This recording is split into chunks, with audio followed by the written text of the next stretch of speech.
छाती चीर के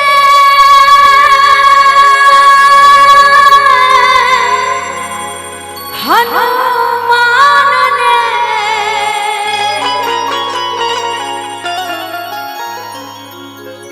छाती चीर के हनुमान ने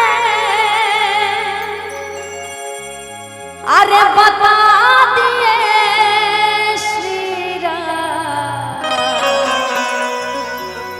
मेरे मन में बसे है राम, मेरे तन में बसे है राम। कितना लोग भगवान श्री राम जी के माने छे हाथ उठाकर? सब आदमी माने छे। वाह, पीछे वाले लोग कितने भगवान श्री राम जी को मानते हैं। माई बहन सब अहाँ सब नहीं माने छे भगवान के। प्रेम से बोलिए भगवान श्री राम की, दुर्गा मैया की। अभी सही बोले अंतरा जी, कितना पावर में बोल रहे हैं, बाप रे बाप। अंतरा जी मैं सम्मान करता हूँ हिंदुस्तान की सभी महिलाओं का। अच्छा, जो भूखी रह सकती है, बगैर पानी की रह सकती है, लेकिन कभी चुप नहीं रह सकती है। कैसे? लेकिन आज पहली बार महिलाएं चुप है। एक बार श्री राम के नाम जयकारा उधर से लगवा दीजिए तो। सबसे ज्यादा ताली उधरे बजा है। ऐसा हो नहीं सकता। तनी आप सब साथ मत दीजिएगा, उधर दिखवा देते हैं कि पावर किधर है, शेरनी में कि शेर में। आप लोग शेर है मान के चलिए, उधर शेरनी लोग है, तो तनी देखते हैं कि शेरनी में कितना पावर है। माई बहन सब तनी इज्जत के सवाल है, दोनों हाथ ऊपर उठा लियो सब लोग। अभी भी कुछ पुरुष हैं जो महिला बनने की कोशिश कर रहे हैं। आंख फाड़ के उधर देखिए ना, उधर कचे तनी लम्बा लम्बा हाथ उठा लियो सब लोग, और जोर से जयकारा लगाना है कि ये लोग हार जाए, शेर लोग। प्रेम से बोलिए दुर्गा मैया की। चाय मिलेगा, आदरणीय पप्पू सर यही है, चाय भिजवा देंगे। जयकारा सुनना है, एक बार दरभंगा वाला जयकारा सुन लीजिए। नहीं सुनना है भैया, मोहल्ला में हमरो इज्जत है, तनी एक बार उठाइए तो। जय जय श्री राम। अभी यही चल रहा है। वाह, आइए राम जी का भजन आप सबके लिए।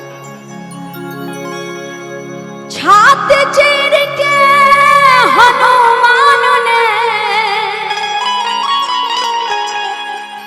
जय हनुमान ज्ञान गुण सागर।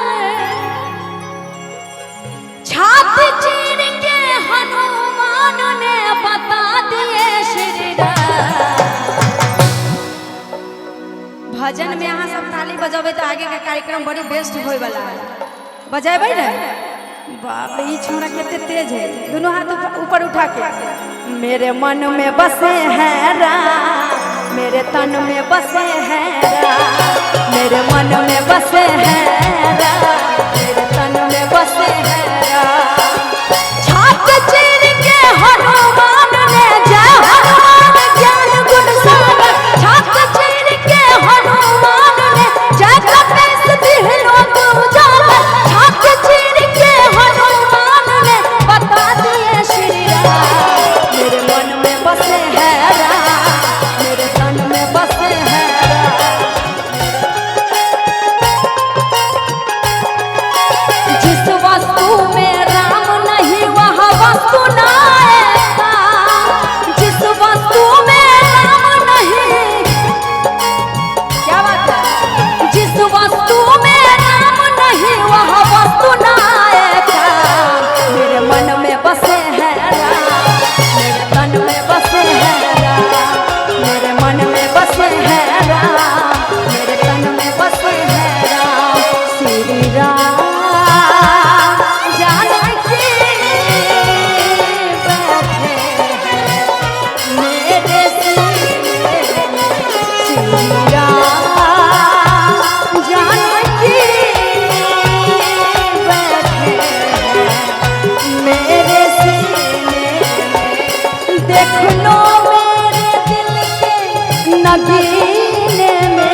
वाह प्रेम से बोली साचे दरबार की जय।